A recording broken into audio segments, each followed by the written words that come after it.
ఇప్పటికప్పుడే sweet తినాలనిపించినప్పుడు ఇన్స్టెంట్గా చాలా తక్కువ టైంలో చేసుకునే స్వీట్ ఏదైనా ఉంది అంటే అది రవ్వ లడ్డు అని చెప్పొచ్చు. ముందుగా ప్యాన్లోకి నెయ్యి వేసుకొని నెయ్యి కరిగిన తర్వాత జీడిపప్పు ఎండు ద్రాక్ష వేసి మంచిగా ఫ్రై చేసుకొని పక్కన పెట్టుకోవాలి. ఇప్పుడు అదే నేతిలో 1 కప్ ఉప్మా రవ్వ వేసుకొని గోల్డ్ కలర్ వచ్చేంత ఫ్రై చేసుకోవాలి.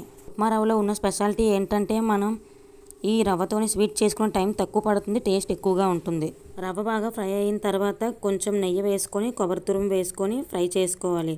నేను ఇక్కడ పచ్చి కొబ్బరి తీసుకున్నాను కాబట్టి సపరేట్గా ఫ్రై చేసుకుంటున్నాను. అదే వెండి కొబ్బరి అయితే రవ్వలోనే వేసుకొని ఫ్రై చేసుకోవచ్చు.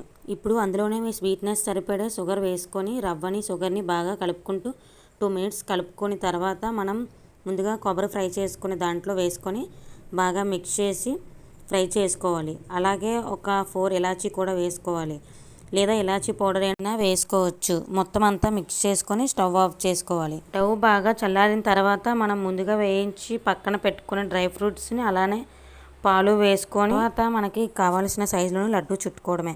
ఈ ప్రాసెస్లో కానీ లడ్డు చేస్తున్నట్టయితే 1 వీక్ లేదా 10 డేస్ వరకు స్టోర్ చేసుకొని పెట్టుకోవచ్చు. మీరు ఎప్పుడైనా ఈ విధంగా ట్రై చేశారా? ట్రై చేస్తే కామెంట్ చేసేయండి. ఓకే, వీడియో నచ్చితే లైక్ అండ్ సబ్స్క్రైబ్.